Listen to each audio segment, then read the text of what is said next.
Alright. What's up, YouTube? It's Dulai all day here.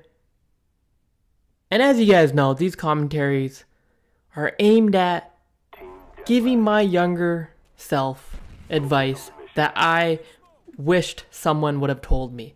In other words, these videos are made for the high school kids out there that for some reason are watching Black Ops commentaries on YouTube, even though this game came out in 2010 or something. Anyways, this is just me trying to be the person I wanted to be in high school, aka C-Nanners, making very wise gameplay commentary videos, playing Call of Duty. Anyways, today I wanted to talk about Friends. Not the TV show, actual Friends. And, I don't think a lot of my friends watch my YouTube videos anymore. I'm not getting too many views, and I don't think any of them are watching them anymore because none of them talk to me about it. And just in general, a lot of the people that I consider my close friends don't watch my videos.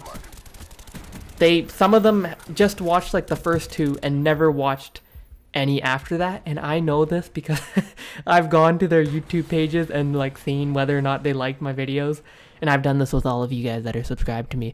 But that's okay.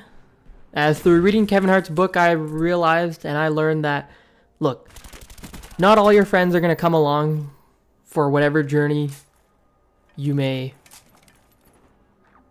begin. I don't know, I had to word that properly. Not all your friends are going to understand what you're doing, and not all your friends are going to find you funny or find your content enjoyable. It's just, that's just how it is.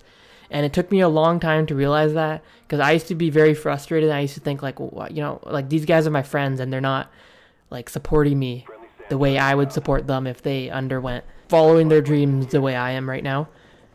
And then, you know, from reading Kevin Hart's book, I realized his friends didn't do that either. So that's okay. Now I just don't care. I understand they're going to find different things funny and yada, yada, yada. And at this age, and with being friends with my friends for as long as I have, I've learned that there's very little I can do at this point to change their perception of me. I'm always going to be perceived as whatever they've already made up their decision about me. My perception has been pretty much set in stone, which is actually a good thing. I actually like this because sometimes I'll get into a predicament or a situation and I don't know what to do. And they'll always give me very, very wise advice because they've known me for 10 years. So they know what will, you know, make me happy or what will be the best outcome for someone like me. Sometimes I fail to realize that, as, you know, I just see myself as who I am now. But I think my base will always be the same. Like, I'll always be the same person. Some things will evolve and will change, but the base, I think, for everyone always stays the same. So I think it's always very good to, you know, I'm very lucky to have the friends that I have and have the same friends for like 10 years now. But what I want to talk about today is, you know, when I was in high school, I was a very angry and frustrated individual. The years where I was going through puberty, my emotions and hormones were just way out of whack. A lot of the times I would lash out. I was just a very angry person, man. And thankfully I've mellowed out over the years. I never get angry anymore. It's a very rare occasion when I actually do. And if I get angry, then like, man, you really had to piss me off. What I want to say is, back in the day, look, when you're in high school, you're going to get in fights with your friends. You're going to get into arguments. Your friends are going to make fun of you. Back then, I didn't really understand it. I didn't really understand friendship all too well. So whenever my friends would like make fun of me or roast me or something, I used to think they didn't like me or that they didn't want to be my friends anymore or something like that. So, you know, I just didn't understand that whole dynamic back then. I did a very bad job of handling situations back then. I didn't know how to handle a situation or diffuse a situation. I would only escalate things and just make them way worse than they should have been. And my advice to anyone watching this video is never let a fight get in the way of your friendship, because your friendship should always be more than that. It should always be bigger than a fight over something so small. Half the time, you know, you look back on, you know, a fight that you've had with a friend and you're like, I don't even remember why we were fighting. Like, it's so stupid. My number one key takeaway from this video is to anyone in high school or whatever, like I've already said, when you get in a fight, know how to handle or diffuse the situation. Don't escalate things. But my number one key takeaway from this is don't have an ego.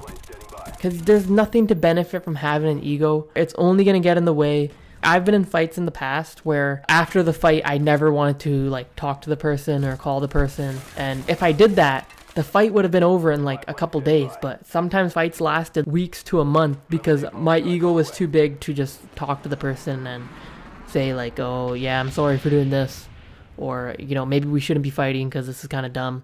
And if you have an ego and your friend has an ego, then you're never going to fix any situation because your ego is too big and his ego is, or his or her ego is too big to solve the issue at hand.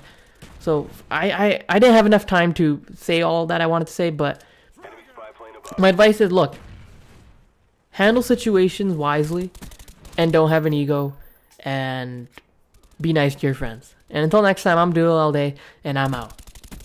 Peace! Good job, team. Stand by for further orders.